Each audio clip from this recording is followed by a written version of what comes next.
name is Emily, and I'm here to tell you a little bit about Anzac Day! So Anzac Day commemorates the fallen soldiers of any wars, whether they be from the First World War, Second World War, Vietnam, and also as well as contemporary wars.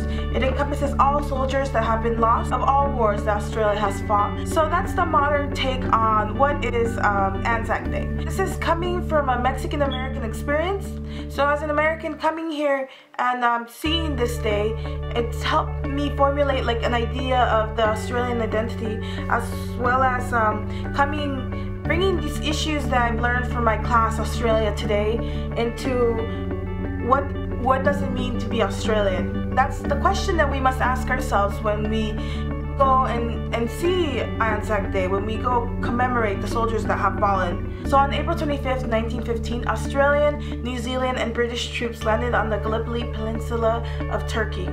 This was Australia's first war as a nation, and it helped exemplify Australian identity because this was a moment for them to become their own, different from British rule. In a quote by Deborah Tyler in Feminist and the Anzac Tradition, it reads, "Australia is unique in marking out its national identity through the celebration of a resounding military defeat.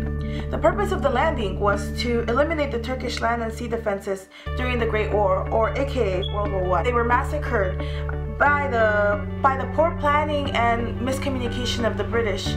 And as we know, and maybe as you as the viewer doesn't know, but Australia was first ruled by the British, and so this was its first time to separate itself from the colonizer, from the motherland, and for them to make their own identity as Australians. This was a moment for Australia to be like, move over, big brother, it's time for me to come in.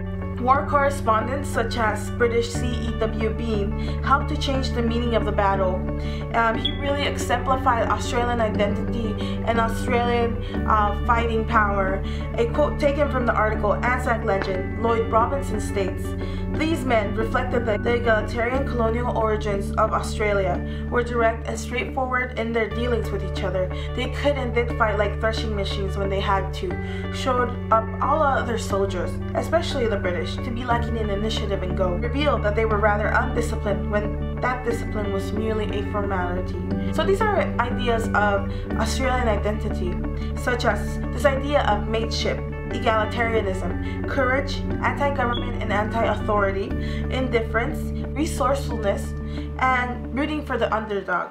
Although there were some problems with this notion though. So then how did it transform from commemorating fallen soldiers in Gallipoli to contemporary soldiers of all wars, as well as nurses and Aboriginals and people of color? So as time progressed, the veterans died, and questions started coming around, questioning these ideologies, particularly the notion that white men had formed Australian identity in birth and were part of the insiders of the group. This excluded women and people of color, although these groups were active participants of Australian identity war in history.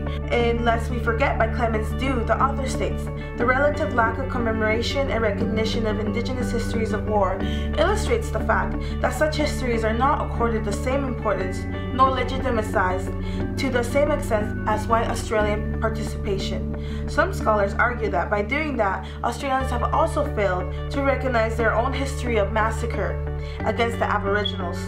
As the article states in Lest We Forget, memorials in all their forms must reflect the many and varied characteristics of Australian national identity and past, and must function to recognize both Indigenous and non-Indigenous histories. The Aboriginal community felt about Anzac Day and felt about the Australian national identity as them being an outsiders in their own countries. So this lack of representation of Aboriginals was something that needed to be included into the Australian national identity and was not present in the earliest times. And that's why now there is more Aboriginal participations through the marches and also through the commentating of Aboriginal histories and the reading of diaries, although it's not to the same extent as white males. In Making Nations, Making Men, Feminists in the Anzac Tradition by Deborah Tyler. It reads, tradition revolves around the achievement of manhood and the celebration of masculinity, which can only occur with the concomitant denigration of femininity and the exclusion of womanhood. Women argued for the inclusion in the national identity. This nation, they were the home bringers, they were there supporting the troops, and so while we have women arguing to be included into this national identity, we also have some women who, as in the article Feminists in the Anzac Tradition, argue that they do not know whether it is good to be included and remembered as having subservient roles such as nurses and caretakers of the new generation, or is it better for them to not even be included into this celebration, particularly because it's this role of who is in power and how has this impacted the nation. They don't know whether they want to be part of the dominating spirit of taking power away from people. In Anzac Biscuits, a culinary memorial, the author talks about Anzac biscuits and the role women played in war as homemakers and supporters of their troops, symbolizing how Anzac biscuits have been regarded as a communal warfare through eating the biscuit one belongs in and to the Australian nation. But the question that I must ask is, who were the original Anzac biscuits intended for? Although now everyone eats them, they were originally intended for the soldiers, therefore making them the sole proprietors of the nation. Symbolically, this was how it was in the beginning. And so coming into these terms and these feelings of the feminists that they don't know whether to be included or not, because from the get-go they were not part of the group that included. This is a history of colonizers. This is a history of people who have taken power from others. And do they want to be associated? So these were some of the ideologies that have been questioned and that were questioned and that are still being questioned today. And although the Anzac Day service and memorial has changed and the meaning has changed over time, it's still things that need to be figured out and changed, because we can see the inclusion of minorities and women in the parade, either as soldiers or participants, although there is not much diversity in the mixture. I had a woman who stood next to me and kept clapping for the whole duration of the parade, and she was so proud of her soldiers.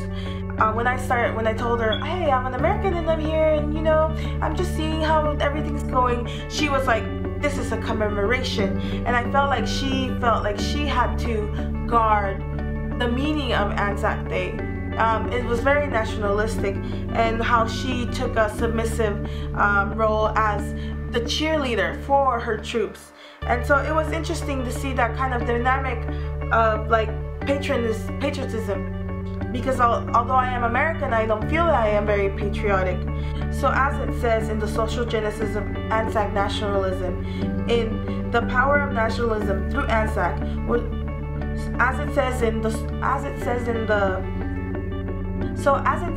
the social genesis of Anzac nationalism, the power of nationalism through Anzac was not a social bomb that automatically organized all classes, faiths, and creeds into a collective nationalist unity of identity between the people and the states. And I think this is a problem with America as well as Australia.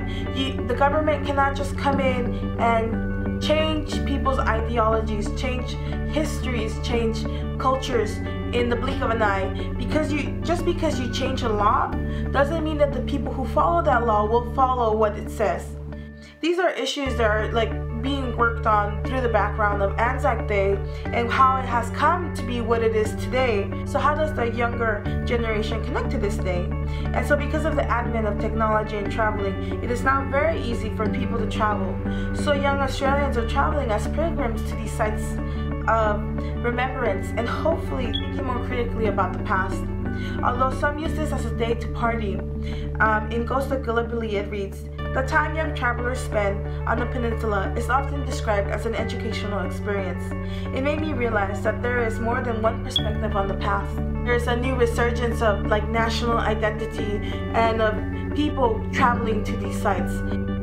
It's helping these people connect. Another thing that has also changed over the periods of time is also the government involvement in this special day. In the beginning, the Australians were anti-government and more egalitarianism, and they would march in the parades without medals or fancy uniforms. But as more time progressed and the older generation died, the government took more control of Anzac Day and formed it to serve a more nationalistic and military direction. So now that the government has taken control of Anzac Day, what is the cost for Australia? And what does the government have to gain from this?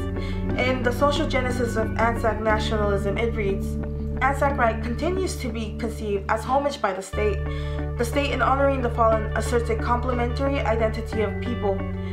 In honoring the fallen, asserts a complementarity of identity between the people and the state.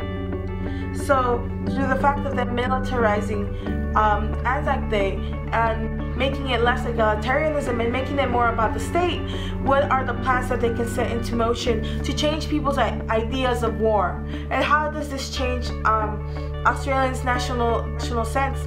Because in Australia has always fought other people's wars. So I feel like it's also a mechanism for the government to be able to basically have the people rally behind them. So these are questions that we have to ask ourselves about, like the Anzac Day, everything that has happened. Anzac Day is so close to Australian national identity that you can write a whole book about this. Although I can talk about this till the cows come home, I won't. So this is just like an idea and a sense of what is Anzac Day and what does it mean to Australians.